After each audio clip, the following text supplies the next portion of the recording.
The Leavenworth Case, A Lawyer's Story, by Anna Katharine Green, Part 9, 33, Unexpected Testimony. Paul, what do you read, my law? Words. Hamlet. Mrs. Belden paused, lost in the sombre shadow which these words were calculated to evoke, and a short silence fell upon the room. It was broken by my asking for some account of the occurrence she had just mentioned, it being considered a mystery how Hannah could have found entrance into her house without the knowledge of the neighbours. "Well," said she, "it was a chilly night, and I had gone to bed early. I was sleeping then in the room off this, when, at about 1:45, the last train goes through R, at 12:50. There came a low knock on the window pane at the head of my bed. Thinking that some of the neighbours were sick, I hurriedly rose on my elbow and asked who was there. The answer came in low, muffled tones. "Hannah, Miss Leavenworth's girl. Please let me in at the kitchen door." Startled at hearing the well-known voice, and fearing I knew not what, I caught up a lamp and hurried round to the door. "Is any one with you?" I asked. "No," she replied. "Then come in." But no sooner had she done so than my strength failed me, and I had to sit down, for I saw she looked very pale and strange, was without baggage, and altogether had the appearance of some wandering spirit. "Hannah," I gasped, "what is it? What has happened? What brings you here in this condition, and at this time of night?" "Miss Leavenworth has sent me," she replied, in the low, monotonous tone of one repeating a lesson by rote. "She told me to come here, said you would keep me. I am not to go out of the house, and no one is to know I am here." "But why?"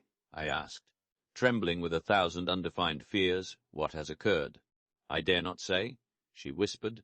"I am forbid. I am just to stay here, and keep quiet." "But," I began, helping her to take off her shawl. "The dingy blanket advertised for in the papers. You must tell me." "She surely did not forbid you to tell me?" "Yes, she did, everyone," the girl replied, growing white in her persistence. "And I never break my word. Fire couldn't draw it out of me." She looked so determined, so utterly unlike herself, as I remembered her in the meek, unobtrusive days of our old acquaintance, that I could do nothing but stare at her. "You will keep me?" she said. "You will not turn me away?" "No," I said. "You will not turn you away. And tell no one?" She went on. "And tell no one," I repeated. This seemed to relieve her. Thanking me, she quietly followed me upstairs. I put her into the room in which you found her, because it was the most secret one in the house, and there she has remained ever since, satisfied and contented, as far as I could see, till this very same horrible day." "And is that all?" I asked. "Did you have no explanation with her afterwards? Did she never give you any information in regard to the transactions which led to her flight?" "No, sir." She kept a most persistent silence.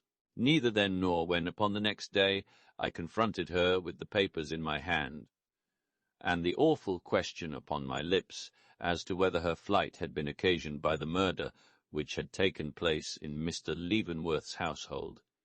Did she do more than acknowledge she had run away on this account? Someone or something had sealed her lips, and, as she said, fire and torture should never make her speak. Another short pause followed this. Then, with my mind still hovering about the one point of intensest interest to me, I said, "This story, then. This account which you have just given me of Mary Leavenworth's secret marriage, and the great strait it put her into. A strait from which nothing but her uncle's death could relieve her, together with this acknowledgment of Hannah's that she had left home and taken refuge here on the insistence of Mary Leavenworth, is the groundwork you have for the suspicions you have mentioned." "Yes." "So that, and the proof of her interest in the matter, which is given by the letter I received from her yesterday, and which you say you have now in your possession?" "Oh, that letter! I know," Mrs. Belden went on in a broken voice, "that it is wrong, in a serious case like this, to draw hasty conclusions, but—" "Oh, sir, how can I help it, knowing what I do? I did not answer. I was revolving in my mind the old question, was it possible, in face of all these later developments, still to believe Mary Leavenworth's own hand guiltless of her uncle's blood? It is dreadful to come to such conclusions, proceeded Mrs. Belden, and nothing but her own words written in her own hand would ever have driven me to them. But— Pardon me, I interrupted, but you said in the beginning of this interview that you did not believe Mary herself had any direct hand in her uncle's murder. Are you ready to repeat that assertion? Yes. Yes, indeed. Whatever I may think of her influence in inducing it, I never could imagine her as having anything to do with its actual performance. Oh no! Whatever was done on that dreadful night, Mary Leavenworth never put hand to pistol or bore, or even stood by while they were used, that you may be sure of. Only the man who loved her, longed for her, and felt the impossibility of obtaining her by any other means, could have found nerve for an act so horrible. Then you think, Mr. Clavering is the man. I do. And oh, sir, when you consider that he is her husband, is it not dreadful enough? It is, indeed, said I, rising to conceal how much I was affected by this conclusion of hers. Something in my tone or appearance seemed to startle her. I hope and trust I have not been indiscreet, she cried, eyeing me with something like an incipient distrust.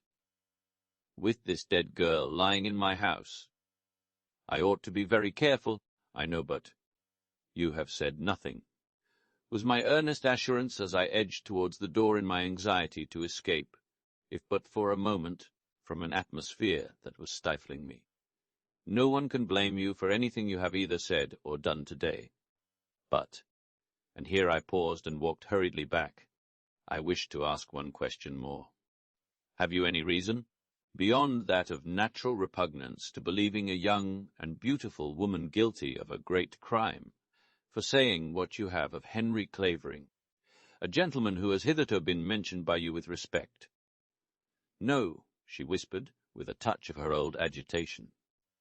I felt the reason insufficient, and turned away with something of the same sense of suffocation with which I had heard that the missing key had been found in Eleanor Leavenworth's possession.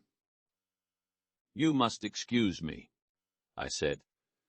I want to be a moment by myself, in order to ponder over the facts which I have just heard. I will soon return, and without further ceremony hurried from the room. By some indefinable impulse, I went immediately upstairs, and took my stand at the western window of the large room directly over Mrs. Belden. The blinds were closed. The room was shrouded in funereal gloom, but its sombreness and horror were for the moment unfelt. I was engaged in a fearful debate with myself. Was Mary Leavenworth the principal, or merely the accessory, in this crime? Did the determined prejudice of Mr. Gryce, the convictions of Eleanor, the circumstantial evidence, even of such facts as had come to our knowledge, preclude the possibility that Mrs. Belden's conclusions were correct, that all the detectives interested in the affair would regard the question as settled? I did not doubt, but need it be? Was it utterly impossible to find evidence yet that Henry Clavering was, after all, the assassin of Mr. Leavenworth? Filled with the thought, I looked across the room to the closet, where lay the body of the girl who, according to all probability, had known the truth of the matter, and a great longing seized me. Oh, why could not the dead be made to speak? Why should she lie there so silent, so pulseless, so inert, when a word from her were enough to decide the awful question? Was there no power to compel those pallid lips to move? Carried away by the fervour of the moment, I made my way to her side. Ah, God! How still! With what a mockery the closed lips and lids confronted my demanding gaze! A stone could not have been more unresponsive. With a feeling that was almost like anger, I stood there, when, what was it I saw protruding from beneath her shoulders, where they crushed against the bed? An envelope. A letter. Yes. Dizzy with the sudden surprise, overcome with the wild hopes this discovery awakened, I stooped in great agitation and drew the letter out. It was sealed but not directed.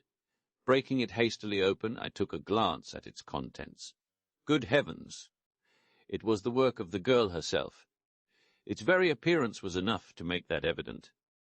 Feeling as if a miracle had happened, I hastened with it into the other room, and set myself to decipher the awkward scrawl. This is what I saw, rudely printed in lead pencil on the inside of a sheet of common writing paper. I am a whipped girl. I have known things all the time which I had ought to have told. But I didn't dare to, he said. He would kill me if I did. I mean the tall, splendid-looking gentleman with the black moustache, who I met coming out of Mr. Leavenworth's room with a key in his hand the night Mr. Leavenworth was murdered.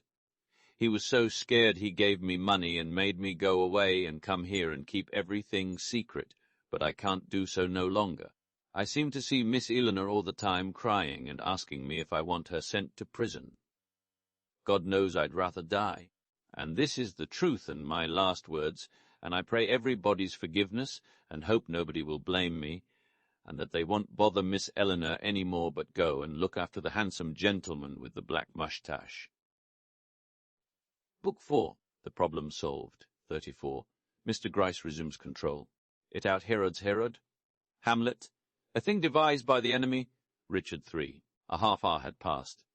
The train upon which I had every reason to expect Miss Gryce had arrived, and I stood in the doorway awaiting with indescribable agitation the slow and laboured approach of the motley group of men and women whom I had observed leave the depot at departure of the cars.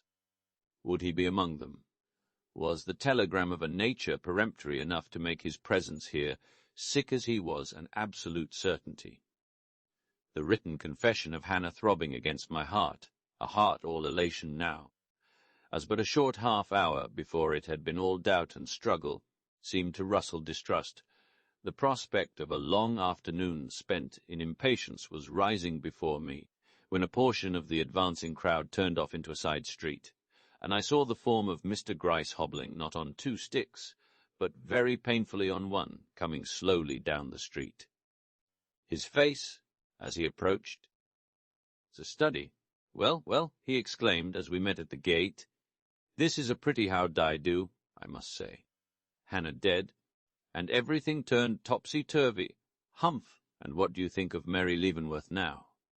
It would therefore seem natural, in the conversation which followed his introduction into the house, an instalment in Mrs. Belden's parlour, that I should begin my narration by showing him Hannah's confession. But it was not so. Whether it was that I felt anxious to have him go through the same alternations of hope and fear it had been my lot to experience since I came to R, or whether, in the depravity of human nature, there lingered within me sufficient resentment for the persistent disregard he had always paid to my suspicions of Henry Clavering, to make it a matter of moment to me to spring this knowledge upon him, just the instant his own convictions seemed to have reached the point of absolute certainty, I cannot say. Enough that it was not till I had given him a full account of every other matter connected with my stay in this house, not till I saw his eye beaming, and his lip quivering with the excitement incident upon the perusal of the letter from Mary, found in Mrs. Belden's pocket, not, indeed, until I became assured from such expressions, "Tremendous," the deepest game of the season, nothing like it since the Lafarge affair, that in another moment he would be uttering some theory or belief that once heard would forever stand like a barrier between us. Did I allow myself to hand him the letter I had taken from under the dead body of Hannah? I shall never forget his expression as he received it. "Good heavens!" cried he. "What's this? A dying confession of the girl Hannah? I found it lying in her bed when I went up, a half-hour ago, to take a second look at her." Opening it, he glanced over it with an incredulous air that speedily, however, turned to one of the utmost astonishment, as he hastily perused it, and then stood turning it over and over in his hand, examining it. A remarkable piece of evidence, I observed, not without a certain feeling of triumph, quite changes the aspect of affairs. "Think so," he sharply retorted, then, whilst I stood staring at him in amazement, His manner was so different from what I expected, looked up and said, "You tell me that you found this in her bed. Whereabouts in her bed?" "Under the body of the girl herself," I returned. "I saw one corner of it protruding from beneath her shoulders and drew it out." He came and stood before me. "Was it folded or open when you first looked at it?" "Folded. Fastened up in this envelope," showing it to him. He took it, looked at it for a moment, and went on with his questions. "This envelope has a very crumpled appearance, as well as the letter itself. Were they so when you found them?"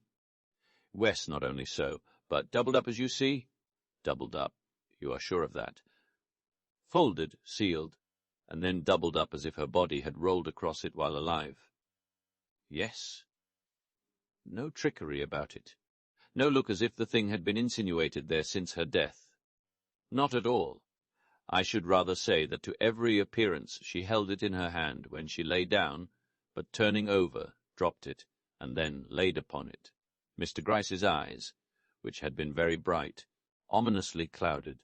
Evidently he had been disappointed in my answers. Laying the letter down, he stood musing, but suddenly lifted it again, scrutinized the edges of the paper on which it was written, and darting me a quick look, vanished with it into the shade of the window curtain. His manner was so peculiar, I involuntarily rose to follow, but he waved me back, saying, "Amuse yourself with that box on the table, which you had such an ado over. See if it contains all we have a right to expect to find in it." I want to be by myself for a moment. Subduing my astonishment, I proceeded to comply with his request, but scarcely had I lifted the lid of the box before me when he came hurrying back, flung the letter down on the table with an air of the greatest excitement, and cried, "Did I say there had never been anything like it since the Lafarge affair? I tell you there has never been anything like it in any affair. It is the rummest case on record, Mr. Raymond," and his eyes, in his excitement, actually met mine for the first time in my experience of him. "Prepare yourself for a disappointment. This pretended confession of Hannah's is a fraud." "A fraud. Wes fraud. Forgery, what you will. The girl never wrote it." Amazed, outraged almost, I bounded from my chair. "How do you know that?" I cried. Bending forward, he put the letter into my hand. "Look at it," said he. I examined it closely. "Now tell me what is the first thing you notice in regard to it." "Why, the first thing that strikes me is that the words are printed instead of written, something which might be expected from this girl, according to all accounts." "Well?" "That they are printed on the inside of a sheet of ordinary paper." "Ordinary paper." "West." "That is?" "A sheet of commercial note of the ordinary quality, of course." "But is it?" "Why, yes, I should say so. Look at the lines." "What of them?" "Oh, I see, they run up close to the top of the page. Evidently the scissors have been used here. In short, it is a large sheet, trimmed down to the size of commercial note." "Yes." "And is that all you see?" "All but the words." "Don't you perceive what has been lost by means of this trimming down?" "No." "Unless you mean the manufacturer's stamp in the corner." Mr. Gryce's glance took meaning. "But I don't see why the loss of that should be deemed a matter of any importance." "Don't you?" "Not when you consider that by it we seem to be deprived of all opportunity of tracing this sheet back to the quire of paper from which it was taken." "Number." "Humph! Then you are more of an amateur than I thought you. Don't you see that, as Hannah could have had no motive for concealing where the paper came from on which she wrote her dying words, this sheet must have been prepared by someone else?" "No," said I. "I cannot say that I see all that." Well then, answer me this. Why should Hannah, a girl about to commit suicide, care whether any clue was furnished in her confession to the actual desk, drawer, or quire of paper from which the sheet was taken on which she wrote it? She wouldn't put. Wet especial pains have been taken to destroy that clue, but... Then there is another thing. Read the confession itself, Mr. Raymond, and tell me do you gather from it what? Why, said I, after complying, that the girl, worn out with constant apprehension, has made up her mind to do away with herself, and that Henry Clavering. The interrogation was put with so much meaning I looked up. Yes, said I. I didn't know that Mr. Clavering's name was mentioned there. Excuse me. His name is not mentioned, but a description is given so strikingly in accordance. Here Mr. Gryce interrupted me. Does it not seem a little surprising to you that a girl like Hannah should have stopped to describe a man she knew by name? I started. It was unnatural, surely. You believe Mrs. Belden's story, don't you? Yes. Consider her accurate in her relation of what took place here a year ago. I do. Must believe, then, that Hannah, the go-between, was acquainted with Mr. Clavering and with his name, undoubtedly. Then why didn't she use it? If her intention was, as she here professes, to save Eleanor Leavenworth from the false imputation which had fallen upon her, she would naturally take the most direct method of doing it. This description of a man whose identity she could have at once put beyond a doubt by the mention of his name is the work, not of a poor, ignorant girl, but of some person who, in attempting to play the role of one, has signally failed. But that is not all. Mrs. Belden, according to you, maintains that Hannah told her, upon entering the house, that Mary Leavenworth sent her here. But in this document she declares it to have been the work of Black Moustache. I know, but could they not have both been parties to the transaction? Yes, said he.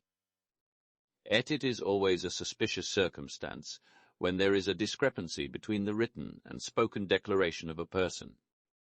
But why do we stand here fooling when a few words from this Mrs. Belden, you talk so much about, will probably settle the whole matter? A few words from Mrs. Belden, I repeated. I have had thousands from her today, and find the matter no nearer settled than in the beginning. You have had, said he, but I have not. Fetch her in, Mr. Raymond. I rose thing, said I, before I go. What if Hannah had found the sheet of paper, trimmed just as it is, and used it without any thought of the suspicions it would occasion? Said he. That is just what we are going to find out. Mrs. Belden was in a flutter of impatience when I entered the sitting-room. When did I think the coroner would come, and what did I imagine this detective would do for us? It was dreadful waiting there alone for something, she knew not what. I calmed her as well as I could, telling her the detective had not yet informed me what he could do, having some questions to ask her first. Would she come in to see him? She rose with alacrity. Anything was better than suspense. Mr. Gryce, who in the short interim of my absence had altered his mood from the severe to the beneficent, received Mrs. Belden with just that show of respectful courtesy likely to impress a woman as dependent as she upon the good opinion of others. Ah! And this is the lady in whose house this very disagreeable event has occurred, he exclaimed, partly rising in his enthusiasm to greet her. May I request you to sit? He asked, if a stranger may be allowed to take the liberty of inviting a lady to sit in her own house. It does not seem like my own house any longer, said she, but in a sad, rather than an aggressive tone. So much had his genial way imposed upon her. Little better than a prisoner here, go and come, keep silence or speak, just as I am bidden, and all because an unhappy creature, whom I took in for the most unselfish of motives, has chanced to die in my house. Just so, exclaimed Mr. Gryce. It is very unjust. But perhaps we can right matters. I have every reason to believe we can. This sudden death ought to be easily explained. You say you had no poison in the house? No, sir. And that the girl never went out? Never, sir, and that no one has ever been here to see her? No one, sir, da. So that she could not have procured any such thing if she had wished? No, sir. Unless, he added suavely, she had it with her when she came here? That couldn't have been, sir. She brought no baggage, and as for her pocket, I know everything there was in it, for I looked. And what did you find there? Some money in bills, more than you would have expected such a girl to have. Some loose pennies, and a common handkerchief. Well, then it is proved the girl didn't die of poison, there being none in the house. He said this in so convinced a tone she was deceived. That is just what I have been telling Mr. Raymond, giving me a triumphant look. Must have been heart disease, he went on. You say she was well yesterday. Wes, sir, or seemed sober.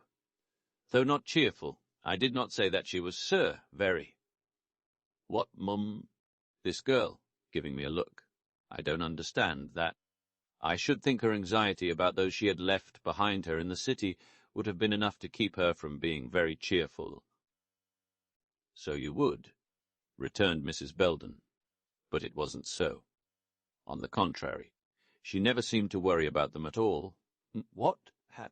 Not about Miss Eleanor, who, according to the papers, stands in so cruel a position before the world. But perhaps she didn't know anything about that. Miss Leavenworth's position, I mean. Wes, she did, for I told her. I was so astonished I could not keep it to myself. You see, I had always considered Eleanor as one above reproach, and it so shocked me to see her name mentioned in the newspaper in such a connection, that I went to Hannah and read the article aloud, and watched her face to see how she took it. And how did she? I can't say. She looked as if she didn't understand, asked me why I read such things to her, and told me she didn't want to hear any more, that I had promised not to trouble her about this murder, and that if I continued to do so she wouldn't listen. Humph, and what else? Nothing else. She put her hand over her ears and frowned in such a sullen way I left the room. That was when? About 3 weeks ago. She has, however, mentioned the subject since. No, sir, not once. What? Not asked what they were going to do with her mistress. No, sir. She has shown, however, that something was preying on her mind, fear, remorse, or anxiety. No, sir. On the contrary, she has oftener appeared like one secretly elated. But, exclaimed Mr. Gryce, with another sidelong look at me, that was very strange and unnatural. I cannot account for it. Nor I, sir. I used to try to explain it by thinking her sensibilities had been blunted, or that she was too ignorant to comprehend the seriousness of what had happened. But as I learned to know her better, I gradually changed my mind. There was too much method in her gaiety for that. I could not help seeing she had some future before her for which she was preparing herself. As, for instance, she asked me one day if I thought she could learn to play on the piano, and I finally came to the conclusion she had been promised money if she kept the secret entrusted to her, and was so pleased with the prospect that she forgot the dreadful past, and all connected with it.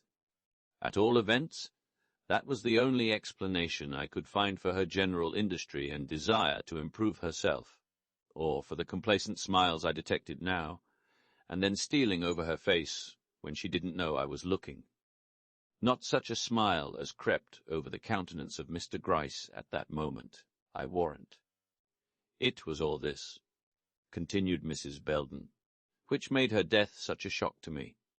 I couldn't believe that so cheerful and healthy a creature could die like that, all in one night, without anybody knowing anything about it. But, wait one moment. Mr. Gryce here broke in. You speak of her endeavours to improve herself. What do you mean by that? Her desire to learn things she didn't know, as, for instance, to write and read writing. She could only clumsily print when she came here. I thought Mr. Gryce would take a piece out of my arm. He griped it so. When she came here, do you mean to say that since she has been with you she has learned to write? Yes, sir. I used to set her copies and... Where are these copies? Broke in Mr. Gryce, subduing his voice to its most professional tone. And where are her attempts at writing? I'd like to see some of them. Can't you get them for us? I don't know, sir. I always made it a point to destroy them as soon as they had answered their purpose. I didn't like to have such things lying around, but I will go see. Do, said he, I will go with you. I want to take a look at things upstairs, anyway. And, heedless of his rheumatic feet, he rose and prepared to accompany her. This is getting very intense, I whispered as he passed me. The smile he gave me in reply would have made the fortune of a thespian Mephistopheles. Of the 10 minutes of suspense which I endured in their absence, I say nothing. At the end of that time they returned with their hands full of paper boxes, which they flung down on the table. The writing paper of the household. Observed Mr. Gryce, ivory scrap and half sheet which could be found. But, before you examine it, look at this. And he held out a sheet of bluish foolscap, on which were written some dozen imitations of that time-worn copy. You be good and you will be happy. With an occasional beauty soon fades, and evil communications corrupt good manners. What do you think of that? Very neat and very legible. That is Hannah's latest, the only specimens of her writing to be found. Not much like some scrawls we have seen, eh? Number.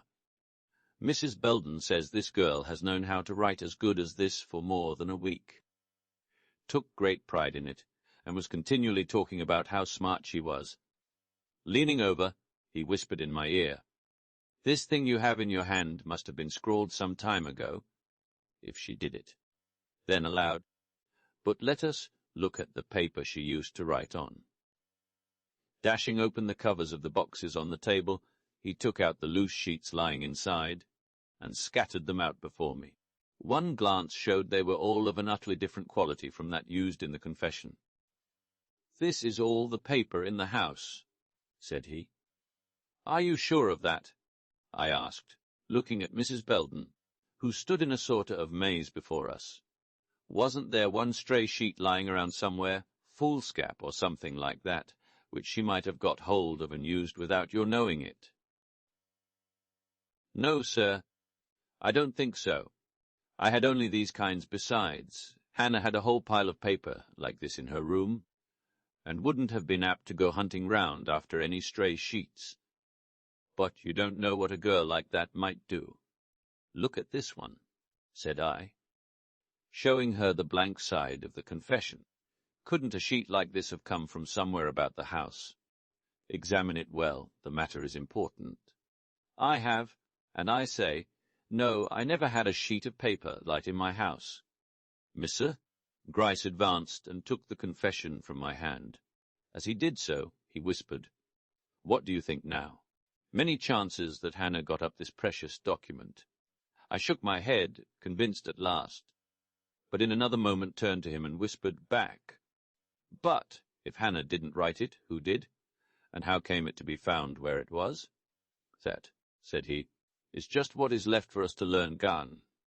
And, beginning again, he put question after question concerning the girl's life in the house, receiving answers which only tended to show that she could not have brought the confession with her, much less received it from a secret messenger, unless we doubted Mrs. Belden's word. The mystery seemed impenetrable, and I was beginning to despair of success, when Mr. Gryce, with an askance look at me, leaned towards Mrs. Belden and said, "You received a letter from Miss Mary Leavenworth yesterday, I hear." "Yes, sir." "This letter?" he continued, showing it to her. "Yes, sir. But now I want to ask you a question. Was the letter, as you see it, the only contents of the envelope in which it came? Wasn't there one for Hannah enclosed with it?" "No, sir. There was nothing in my letter for her, but she had a letter herself yesterday. It came in the same mail with mine." "Hannah had a letter," we both exclaimed, "and in the mail?" "Yes, but it was not directed to her. It was," casting me a look full of despair, "directed to me. It was only by a certain mark in the corner of the envelope that I knew." "Good heaven!" I interrupted. "Where is this letter? Why didn't you speak of it before? What do you mean by allowing us to flounder about here in the dark, when a glimpse at this letter might have set us right at once. I didn't think anything about it till this minute. I didn't know it was of importance. But I couldn't restrain myself. "Mrs. Belden, where is this letter?" I demanded. "Have you got it?" "No," said she. "I gave it to the girl yesterday. I haven't seen it since. It must be upstairs, then. Let us take another look." And I hastened towards the door. "You won't find it," said Mr. Gryce at my elbow. "I have looked. There is nothing but a pile of burned paper in the corner. By the way, what could that have been?" He asked of Mrs. Belden. "I don't know, sir. She hadn't anything to burn unless it was the letter." "We will see about that," I muttered, hurrying upstairs and bringing down the wash bowl with its contents. "If the letter was the one I saw in your hand at the post office, it was in a yellow envelope." "Yes, sir." Yellow envelopes burn differently from white paper. I ought to be able to tell the tinder-maid by a yellow envelope when I see it. The letter has been destroyed. Here is a piece of the envelope, and I drew out of the heap of scraps a small bit less burnt than the rest, and held it up. "Then there is no use looking here for what the letter contained," said Mr. Gryce, putting the wash-bowl aside. "We will have to ask you, Mrs. Belden." "But I don't know." "It was directed to me, to be sure, but Hannah told me, when she first requested me to teach her how to write, that she expected such a letter, so I didn't open it when it came, but gave it to her just as it was." "You, however, stayed by to see her read it?" "No, sir. I was in too much of a flurry." "Monsieur, Raymond had just come, and I had no time to think of her. My own letter, too, was troubling me." "But you surely asked her some questions about it before the day was out?" "Yes, sir, when I went up with her tea things, but she had nothing to say. Hannah could be as reticent as any one I ever knew, when she pleased. She didn't even admit it was from her mistress."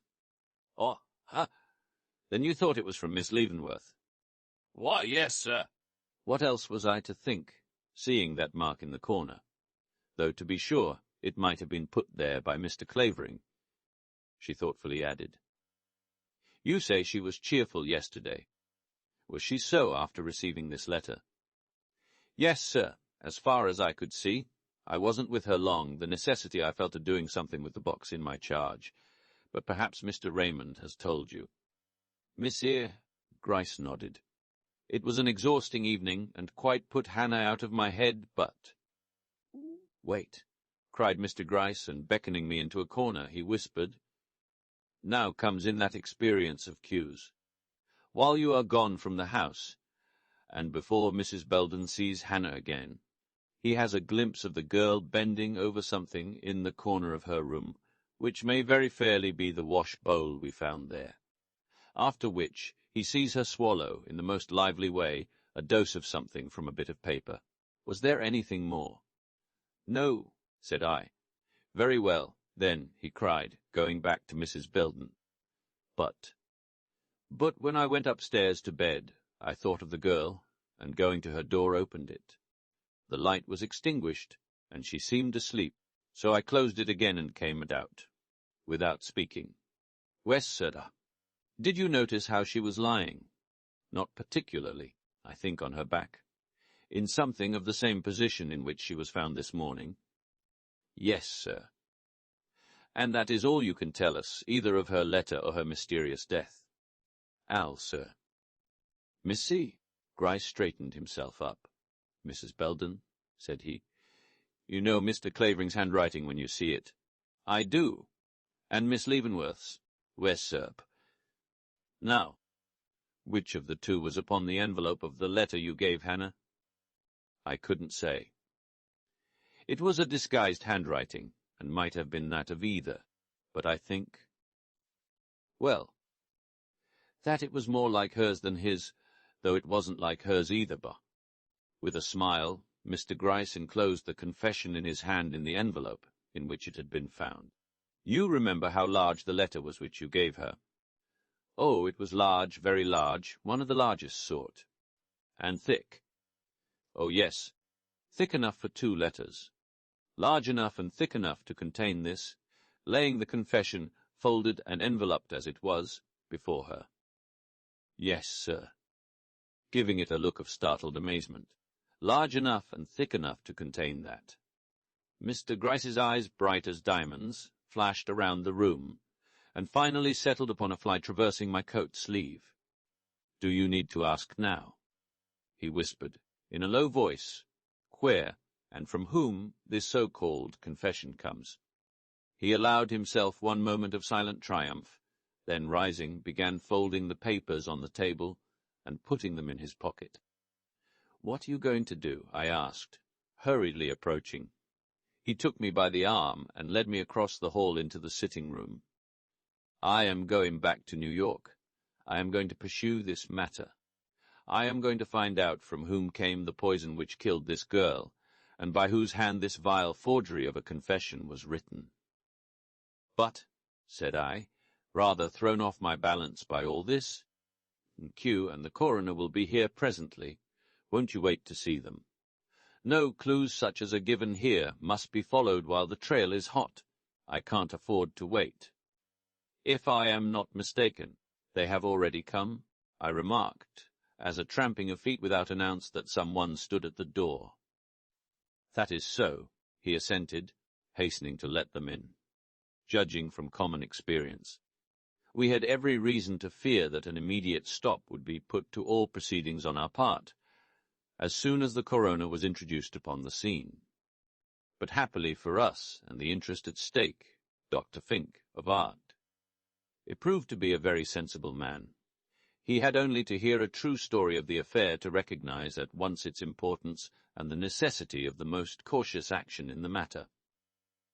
Further, by a sort of sympathy with Mr. Gryce, all the more remarkable that he had never seen him before, he expressed himself as willing to enter into our plans, offering not only to allow us the temporary use of such papers as we desired, but even undertaking to conduct the necessary formalities of calling a jury and instituting an inquest in such a way as to give us time for the investigations we proposed to make. The delay was therefore short. Monsieur, Gryce was enabled to take the 6:30 train for New York, and I to follow on the 10 p.m. The calling of a jury, ordering of an autopsy, and final adjournment of the inquiry till the following Tuesday, having all taken place in the interim, 35. Fine work. No hin nor loop to hang a doubt on. But yet the pity of it I go, oh, I go, the pity of it I go. Othello. One sentence dropped by Mr. Gryce before leaving R. Prepared me for his next move. The clue to this murder is supplied by the paper on which the confession is written. Find from whose desk or portfolio this especial sheet was taken, and you find the double murderer, he had said. Consequently, I was not surprised when, upon visiting his house, early the next morning, I beheld him seated before a table on which lay a lady's writing desk and a pile of paper, till told the desk was Eleanor's. Then I did show astonishment. What? Said I. Are you not satisfied yet of her innocence? Oh, yes, but one must be thorough. No conclusion is valuable which is not preceded by a full and complete investigation. Why? He cried, casting his eyes complacently towards the fire tongs. I have even been rummaging through Mr. Clavering's effects, though the confession bears the proof upon its face that it could not have been written by him. It is not enough to look for evidence where you expect to find it. You must sometimes search for it where you don't. Now, said he, drawing the desk before him, I don't anticipate finding anything here of a criminating character, but it is among the possibilities that I may, and that is enough for a detective. Did you see Miss Leavenworth this morning? I asked, as he proceeded to fulfill his intention by emptying the contents of the desk upon the table. Wes, I was unable to procure what I desired without it, and she behaved very handsomely, gave me the desk with her own hands, and never raised an objection. To be sure, she had little idea what I was looking for, thought. Perhaps I wanted to make sure it did not contain the letter about which so much has been said, but it would have made but little difference if she had known the truth. This desk contains nothing we want. Was she well, and had she heard of Hannah's sudden death? I asked, in my irrepressible anxiety. Yes, and feels it, as you might expect her to. But let us see what we have here, said he, pushing aside the desk and drawing towards him the stack of paper I have already referred to.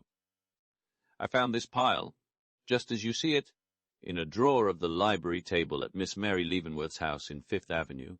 If I am not mistaken, it will supply us with the clue we want. But this paper is square, while that of the confession is of the size and shape of commercial note. I know, but you remember the sheet used in the confession was trimmed down. Let us compare the quality. Taking the confession from his pocket and the sheet from the pile before him, he carefully compared them, then held them out for my inspection. A glance showed them to be alike in colour. Hold them up to the light, said he. I did so. The appearance presented by both was precisely alike. Now let us compare the ruling. And, laying them both down on the table, he placed the edges of the two sheets together. The lines on the one accommodated themselves to the lines on the other, and that question was decided. His triumph was assured. I was convinced of it, said he. From the moment I pulled open that drawer and saw this mass of paper, I knew the end was come. But, I objected, in my old spirit of combativeness, isn't there any room for doubt? This paper is of the commonest kind. Every family on the block might easily have specimens of it in their library. That isn't so, he said. It is letter size, and that has gone out. Mr. Leavenworth used it for his manuscript, or I doubt if it would have been found in his library. But, if you are still incredulous, let us see what can be done. And jumping up, he carried the confession to the window, looked at it this way and that, and, finally discovering what he wanted, came back and, laying it before me, pointed out one of the lines of ruling, which was markedly heavier than the rest, and another which was so faint as to be almost undistinguishable. Defects like these often run through a number of consecutive sheets, said he. If we could find the identical half-quire from which this was taken, I might show you proof that would dispel every doubt. And taking up the one that lay on top, he rapidly counted the sheets. There were but 8. It might have been taken from this one, said he, but, upon looking closely at the ruling, he found it to be uniformly distinct. Humph! That won't do, came from his lips. The remainder of the paper, some dozen or so half-quires, looked undisturbed. Miss Gryce tapped his fingers on the table, and a frown crossed his face. Such a pretty thing, if it could have been done, he longingly exclaimed. Suddenly he took up the next half-quire. Count the sheets, said he, thrusting it towards me, and himself lifting another. I did as I was bid. 12. He counted his and laid it down. Go on with the rest, he cried. I counted the sheets in the next 12. He counted those in the one following, and paused. 11. Count again, I suggested. He counted again, and quietly put them aside. I made a mistake, said he, but he was not to be discouraged. Taking another half-quire, he went through with the same operation. In vain, with a sigh of impatience, he flung it down on the table, and looked up. Halloo, he cried. What is the matter? There are but 11 sheets in this package, I said, placing it in his hand. The excitement he immediately evinced was contagious. Oppressed as I was, I could not resist his eagerness. Oh, beautiful, he exclaimed. Oh, beautiful. See, the light on the inside, the heavy one on the outside, and both in positions precisely corresponding to those on this sheet of Hannah's. What do you think now? Is any further proof necessary? The veriest doubter must succumb before this, returned I. With something like a considerate regard for my emotion, he turned away. I am obliged to congratulate myself, notwithstanding the gravity of discovery that has been made, said he. It is so neat, so very neat, and so conclusive. I declare I am myself astonished at the perfection of the thing. But what a woman that is! he suddenly cried in a tone of the greatest admiration. "What an intellect she has! What shrewdness! What skill! I declare it is almost a pity to entrap a woman who has done as well as this." Taken a sheet from the very bottom of the pile, trimmed it into another shape, and then, remembering the girl couldn't write, put what she had to say into coarse, awkward printing, Hannah-like. Splendid, or would have been, if any other man than myself had had this thing in charge. And, all animated and glowing with his enthusiasm, he eyed the chandelier above him as if it were the embodiment of his own sagacity. Sunk in despair, I let him go on. Could she have done any better? He now asked. Watched, circumscribed as she was. Could she have done any better? I hardly think so. The fact of Hannah's having learned to write after she left here was fatal. No, she could not have provided against the contingency. Mr. Gryce. I here interposed. Unable to endure this any longer.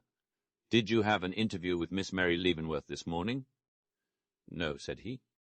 It was not in the line of my present purpose to do so. I doubt, indeed, if she knew I was in her house. A servant maid who has a grievance is a very valuable assistant to a detective. With Molly at my side, I didn't need to pay my respects to the mistress.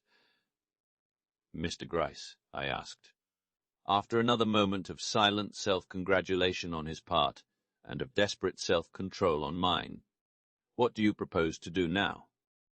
You have followed your clue to the end, and are satisfied. Such knowledge as this is the precursor of action. Humph, we will see. He returned, going to his private desk, and bringing out the box of papers, which we had no opportunity of looking at while in R. First, let us examine these documents, and see if they do not contain some hint which may be of service to us. And taking out the dozen or so loose sheets, which had been torn from Eleanor's diary, he began turning them over. While he was doing this, I took occasion to examine the contents of the box. I found them to be precisely what Mrs. Belden had led me to expect. A certificate of marriage between Mary and Miss C, Clavering in a half-dozen or more letters. While glancing over the former, a short exclamation from Mr. Gryce startled me into looking up. "What is it?" I cried. He thrust into my hand the leaves of Eleanor's diary. "Read," said he. "Most of it is a repetition of what you have already heard from Mrs. Belden, though given from a different standpoint. But there is one passage in it which, if I am not mistaken, opens up the way to an explanation of this murder such as we have not had yet. Begin at the beginning, you won't find it dull." Dull. Eleanor's feelings and thoughts during that anxious time, dull? Mustering up my self-possession, I spread out the leaves in their order and commenced. Ark, July 6. 2 days after they got there, you perceive, Mr. Gryce explained.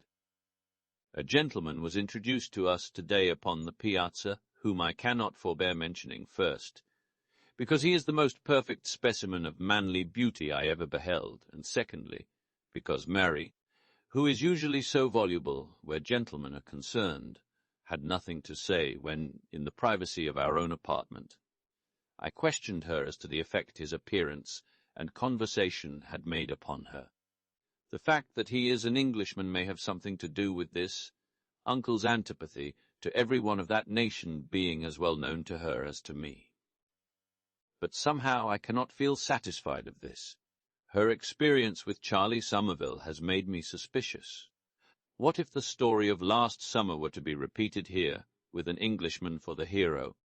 But I will not allow myself to contemplate such a possibility. Uncle will return in a few days, and then all communication with one who, however prepossessing, is of a family and race with whom it is impossible for us to unite ourselves, must of necessity cease. I doubt if I should have thought twice of all this if Miss Clavering had not betrayed, upon his introduction to Mary, such intense and unrestrained admiration. Juliet, the old story is to be repeated. Mary not only submits to the attentions of Mr. Clavering, but encourages them. Today she sat 2 hours at the piano singing over to him her favourite songs, and tonight. But I will not put down every trivial circumstance, that comes under my observation, it is unworthy of me. And yet, how can I shut my eyes when the happiness of so many I love is at stake? July 11. Mr. Clavering is not absolutely in love with Mary. He is on the verge of it. He is a very fine-looking man, and too honourable to be trifled with in this reckless fashion. July 13. Mary's beauty blossoms like the rose. She was absolutely wonderful tonight in scarlet and silver. I think her smile the sweetest I ever beheld, and in this I am sure Mr. Clavering passionately agrees with me. He never looked away from her tonight. But it is not so easy to read her heart. To be sure, she appears anything but indifferent to his fine appearance, strong sense and devoted affection. But did she not deceive us into believing she loved Charlie Somerville? In her case, blush and smile go for little, I fear. Would it not be wiser under the circumstances to say, I hope? July 17. Oh, my heart! Mary came into my room this evening and absolutely startled me by falling at my side and burying her face in my lap. Oh, Eleanor, Eleanor, she murmured, quivering with what seemed to me very happy sobs. But when I strove to lift her head to my breast, she slid from my arms, and drawing herself up into her old attitude of reserved pride, raised her hand as if to impose silence, and haughtily left the room. There is but one interpretation to put upon this. Mr. Clavering has expressed his sentiments, and she is filled with that reckless delight which in its first flush makes one insensible to the existence of barriers which have hitherto been deemed impassable. When will Uncle come? July 18. Little did I think when I wrote the above that Uncle was already in the house. He arrived unexpectedly on the last train, and came into my room just as I was putting away my diary. Looking a little careworn, he took me in his arms and then asked for Mary.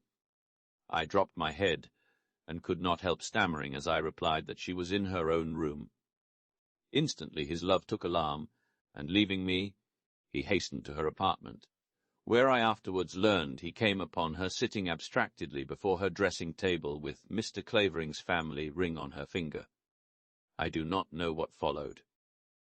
An unhappy scene, I fear, for Mary is ill this morning, and Uncle exceedingly melancholy and stern. Afternoon. We are unhappy family. Uncle not only refuses to consider for a moment the question of Mary's alliance with Mr. Clavering, but even goes so far as to demand his instant and unconditional dismissal. The knowledge of this came to me in the most distressing way. Recognizing the state of affairs, but secretly rebelling against a prejudice which seemed destined to separate two persons otherwise fitted for each other, I sought Uncle's presence this morning after breakfast, and attempted to plead their cause. But he almost instantly stopped me with the remark, "You are the last one, Eleanor, who should seek to promote this marriage." Trembling with apprehension, I asked him why. "For the reason that by so doing you work entirely for your own interest." More and more troubled, I begged him to explain himself. "I mean," said he, "that if Mary disobeys me by marrying this Englishman, I shall disinherit her, and substitute your name for hers in my will as well as in my affection." For a moment everything swam before my eyes. "You will never make me so wretched." I entreated. "I will make you my heiress, if Mary persists in her present determination," he declared, and without further words sternly left the room. What could I do but fall on my knees and pray? Of all in this miserable house, I am the most wretched to supplant her, but I shall not be called upon to do it. Mary will give up Mr. Clavering." "There!" exclaimed Mr. Gryce. "What do you think of that? Isn't it becoming plain enough what was meritive for this murder? But go on, let us hear what followed." With sinking heart, I continued. The next entry is dated July 19, and runs thus. I was right. After a long struggle with Uncle's invincible will, Mary has consented to dismiss Mr. Clavering. I was in the room when she made known her decision, and I shall never forget our Uncle's look of gratified pride as he clasped her in his arms and called her his own true heart. He has evidently been very much exercised over this matter, and I cannot but feel greatly relieved that affairs have terminated so satisfactorily. But Mary, what is there in her manner that vaguely disappoints me? I cannot say. I only know that I felt a powerful shrinking overwhelm me when she turned her face to me and asked if I were satisfied now. But I conquered my feelings and held out my hand. She did not take it. July 26. How long the days are! The shadow of our late trial is upon me yet. I cannot shake it off. I seem to see Mr. Clavering's despairing face wherever I go. How is it that Mary preserves her cheerfulness? If she does not love him, I should think the respect which she must feel for his disappointment would keep her from levity at least. Uncle has gone away again. Nothing I could say sufficed to keep him. July 28. It has all come out. Mary has only nominally separated from Mr. Clavering. She still cherishes the idea of one day uniting herself to him in marriage. The fact was revealed to me in a strange way not necessary to mention here, and has since been confirmed by Mary herself. I admire the man, she declares, and have no intention of giving him up. Then why not tell Uncle so, I asked. Her only answer was a bitter smile and a short, I leave that for you to do. July 30, midnight. Worn completely out, but before my blood cools let me write. Mary is a wife. I have just returned from seeing her give her hand to Henry Clavering. Strange that I can write it without quivering when my whole soul is one flush of indignation and revolt. But let me state the facts. Having left my room for a few minutes this morning, I returned to find on my dressing-table a note from Mary in which she informed me that she was going to take Mrs. Belden for a drive and would not be back for some hours. Convinced, as I had every reason to be, that she was on her way to meet Mr. Clavering, I only stopped to put on my hat. There the diary ceased. She was probably interrupted by Mary at this point, explained Mr. Gryce. But we have come upon the one thing we wanted to know. Mr. Leavenworth threatened to supplant Mary with Eleanor if she persisted in marrying contrary to his wishes. She did so marry, and to avoid the consequences of her act Say no more, I returned, convinced at last. It is only too clear. Mr. Gryce rose. But the writer of these words is saved, I went on, trying to grasp the one comfort left me. No one who reads this diary will ever dare to insinuate she is capable of committing a crime. Assuredly not. The diary settles that matter effectually. I tried to be man enough to think of that, and nothing else, to rejoice in her deliverance, and let every other consideration go, but in this I did not succeed. But Mary, her cousin, almost her sister, is lost. I muttered. Mr. Gryce thrust his hands into his pockets, and, for the first time, showed some evidence of secret disturbance. Yes, I am afraid she is. I really am afraid she is. Then, after a pause, during which I felt a certain thrill of vague hope. Such an entrancing creature, too. It is a pity, it positively is a pity. I declare, now that the thing is worked up, I begin to feel almost sorry we have succeeded so well. Strange, but true. If there was the least loophole out of it, he muttered. But there isn't. The thing is clear as A, B, C. Suddenly he rose, and began pacing the floor very thoughtfully, casting his glances here, there, and everywhere, except at me, though I believe now, as then, my face was all he saw. Would it be a very great grief to you, Mr. Raymond, if Miss Mary Leavenworth should be arrested on this charge of murder? He asked, pausing before a sort of tank in which 2 or 3 disconsolate-looking fishes were slowly swimming about. Yes, said I, it would, a very great grief. Yet it must be done, said he, though with a strange lack of his usual decision. As an honest official, trusted to bring the murderer of Mr. Leavenworth to the notice of the proper authorities, I have got to do it. Again that strange thrill of hope at my heart induced by his peculiar manner. Then my reputation as a detective, I ought surely to consider that. I am not so rich or so famous that I can afford to forget all that a success like this may bring me. No, lovely as she is, I have got to push it through. But even as he said this, he became still more thoughtful. gazing down into the murky depths of the wretched tank before him with such an intentness I half expected the fascinated fishes to rise from the water and return his gaze. What was in his mind? After a little while he turned, his indecision utterly gone. "Mr. Raymond, come here again at 3. I shall then have my report ready for the superintendent. I should like to show it to you first, so don't fail me." There was something so repressed in his expression, I could not prevent myself from venturing one question. "Is your mind made up?" I asked. "Wes," he returned, but in a peculiar tone, and with a peculiar gesture. "And you are going to make the arrest you speak of. Come at 3. 36 gathered threads. This is the short and the long of it. Merry Wives of Windsor, promptly at the hour named. I made my appearance at Mr. Gryce's door. I found him awaiting me on the threshold. "I have met you," said he gravely, "for the purpose of requesting you not to speak during the coming interview. I am to do the talking, you the listening. Neither are you to be surprised at anything I may do or say. I am in a facetious mood," he did not look soak, "and may take it into my head to address you by another name than your own. If I do, don't mind it. Above all, don't talk. Remember that." And without waiting to meet my look of doubtful astonishment, he led me softly upstairs. The room in which I had been accustomed to meet him was at the top of the first flight, but he took me past that into what appeared to be the garret story, where, after many cautionary signs, he ushered me into a room of singularly strange and unpromising appearance. In the first place, it was darkly gloomy, being lighted simply by a very dim and dirty skylight. Next, it was hideously empty, a pine table and 2 hard-backed chairs, set face to face at each end of it, being the only articles in the room.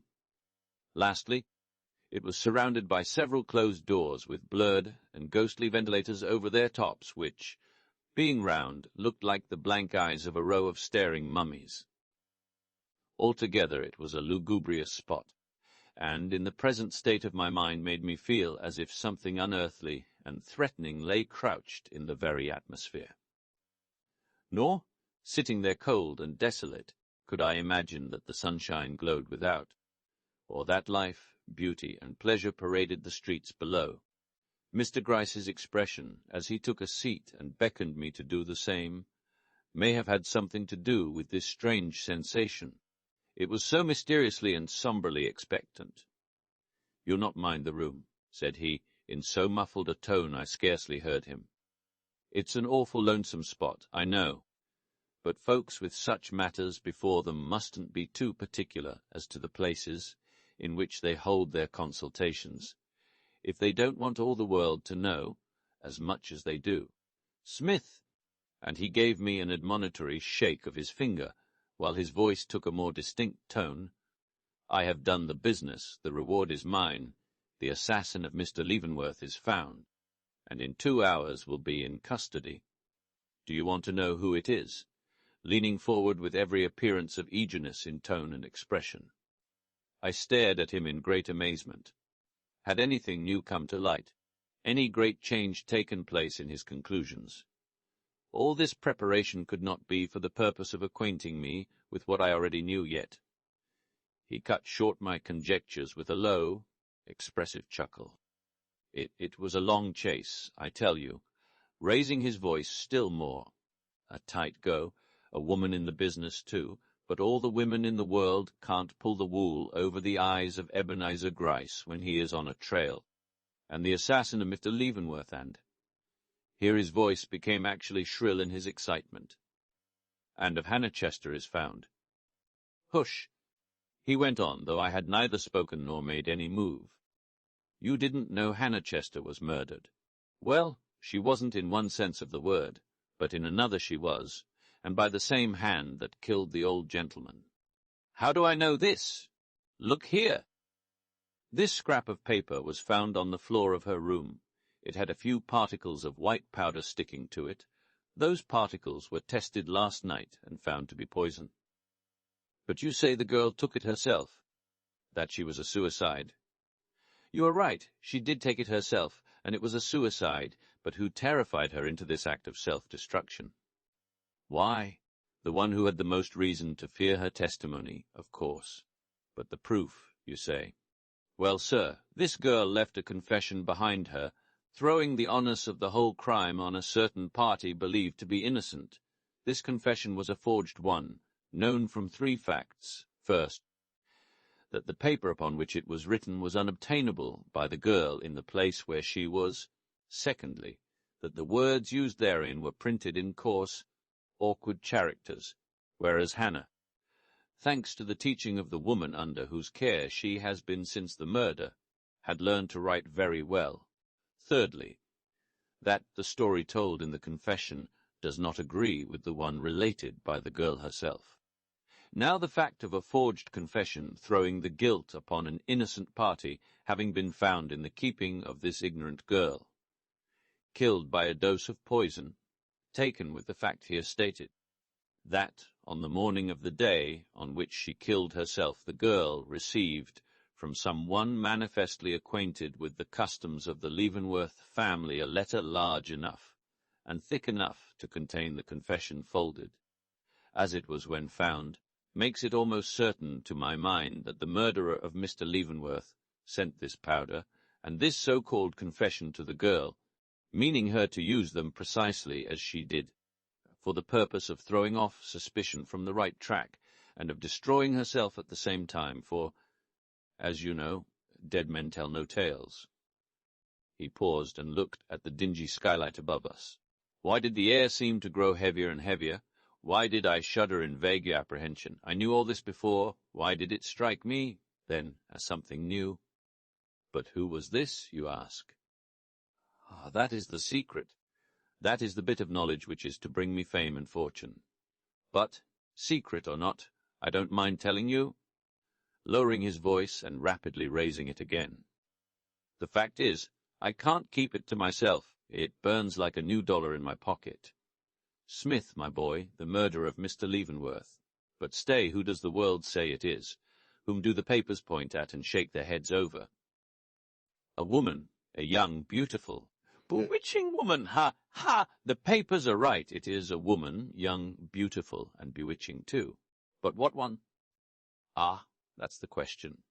There is more than one woman in this affair. Since Hannah's death I have heard it openly advanced that she was the guilty party in the crime bar. Others cry it is the niece who was so unequally dealt with by her uncle in his will bar. Again. But folks are not without some justification for this latter assertion. Eleanor Leavenworth did no more of this matter than appeared. Worse than that, Eleanor Leavenworth stands in a position of positive peril today. If you don't think so, let me show you what the detectives have against her. First, there is the fact that a handkerchief, with her name on it, was found stained with pistol grease upon the scene of murder, a place which she explicitly denies having entered for 24 hours previous to the discovery of the dead body. Secondly, the fact that she not only evinced terror when confronted with this bit of circumstantial evidence, but manifested a decided disposition, both at this time and others, to mislead inquiry, shirking a direct answer to some questions and refusing all answer to others. Thirdly, that an attempt was made by her to destroy a certain letter evidently relating to this crime. Fourthly, that the key to the library door was seen in her possession. All this, taken with the fact that the fragments of the letter, which this same lady attempted to destroy within an hour after the inquest, were afterwards put together, and were found to contain a bitter denunciation of one of Miss Leavenworth's nieces, by a gentleman we will call X, in other words, an unknown quantity, makes out a dark case against you, especially as after investigations revealed the fact that a secret underlay the history of the Leavenworth family. That, unknown to the world at large, and Mr. Leavenworth in particular, a marriage ceremony had been performed a year before in a little town called F, between a Miss Leavenworth and this same XX.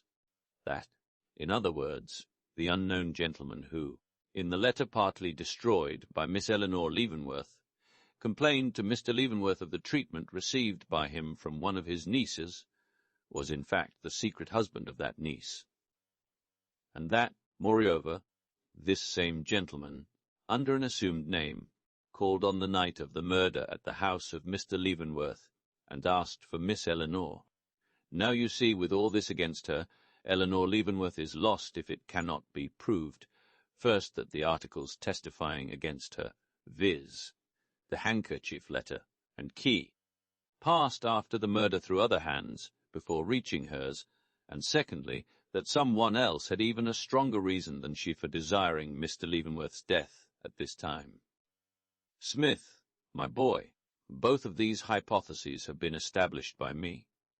By dint of mulling into old secrets and following unpromising clues, I have finally come to the conclusion that not Eleanor Leavenworth, dark as are the appearances against her, but another woman, beautiful as she, and fully as interesting, is the true criminal. In short, that her cousin, the exquisite Mary, is the murderer of Mr. Leavenworth, and by inference of Hannah Chester also. He brought this out with such force, and with such a look of triumph and appearance of having led up to it, that I was for the moment dumbfounded, and started as if I had not known what he was going to say. The stir I made seemed to awake an echo. Something like a suppressed cry was in the air about me. All the room appeared to breathe horror and dismay. Yet when, in the excitement of this fancy, I half turned round to look, I found nothing but the blank eyes of those dull ventilators staring upon me. "You are taken aback," Mr. Gryce went on. "I don't wonder. Everyone else is engaged in watching the movements of Eleanor Leavenworth. I only know where to put my hand upon the real culprit. You shake your head in another fiction. You don't believe me?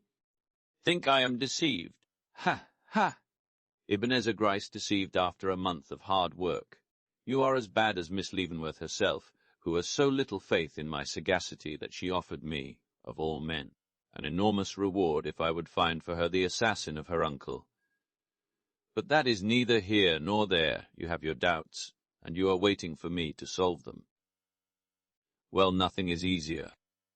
Now first that on the morning of the inquest I made one or two discoveries not to be found in the records, viz., true, that the handkerchief picked up, as I have said, in Mr. Leavenworth's library, had, notwithstanding its stains of pistol grease, a decided perfume lingering about it. Going to the dressing-table of the two ladies, I sought for that perfume, and found it in Mary's room, not Eleanor's. This led me to examine the pockets of the dresses respectively worn by them the evening before. In that of Eleanor I found a handkerchief, presumably the one she had carried at that time. But in Mary's there was none, nor did I see any lying about her room as if tossed down on her retiring. The conclusion I drew from this was that she, and not Eleanor, had carried the handkerchief into her uncle's room, a conclusion emphasized by the fact privately communicated to me by one of the servants, that Mary was in Eleanor's room when the basket of clean clothes was brought up with this handkerchief lying on top. But knowing the liability we are to mistake in such matters as these, I made another search in the library and came across a very curious thing. Lying on the table was a penknife, and scattered on the floor beneath. In close proximity to the chair were 2 or 3 minute portions of wood freshly chipped off from the leg of the table, all of which looked as if someone of a nervous disposition had been sitting there, whose hand in a moment of self-forgetfulness had caught up the knife and unconsciously whittled the table. A little thing, you say, but when the question is, which of two ladies, one of a calm and self-possessed nature, the other restless in her ways and excitable in her disposition, was in a certain spot at a certain time, it is these little things that become almost deadly in their significance. No one who has been with these two women an hour can hesitate as to whose delicate hand made that cut in Mr. Leavenworth's library table. But we are not done. I distinctly overheard Eleanor accuse her cousin of this deed. Now such a woman as Eleanor Leavenworth has proved herself to be never would accuse a relative of crime without the strongest and most substantial reasons. First, She must have been sure her cousin stood in a position of such emergency that nothing but the death of her uncle could release her from it. Secondly, that her cousin's character was of such a nature she would not hesitate to relieve herself from a desperate emergency by the most desperate of means. And lastly, been in possession of some circumstantial evidence against her cousin, seriously corroborative of her suspicions. Smith, all this was true of Eleanor Leavenworth. As to the character of her cousin, she has had ample proof of her ambition, love of money, caprice, and deceit, it having been Mary Leavenworth, and not Eleanor, as was first supposed, who had contracted the secret marriage already spoken of. Of the critical position in which she stood, let the threat once made by Mr. Leavenworth to substitute her cousin's name for hers in his will in case she had married this ex be remembered, as well as the tenacity with which Mary clung to her hopes of future fortune, while for the corroborative testimony of her guilt which Eleanor is supposed to have had. Remember that previous to the key having been found in Eleanor's possession, she had spent some time in her cousin's room, and that it was at Mary's fireplace the half-burned fragments of that letter were found. And you have the outline of a report, which in an hour's time from this will lead to the arrest of Mary Leavenworth as the assassin of her uncle and benefactor.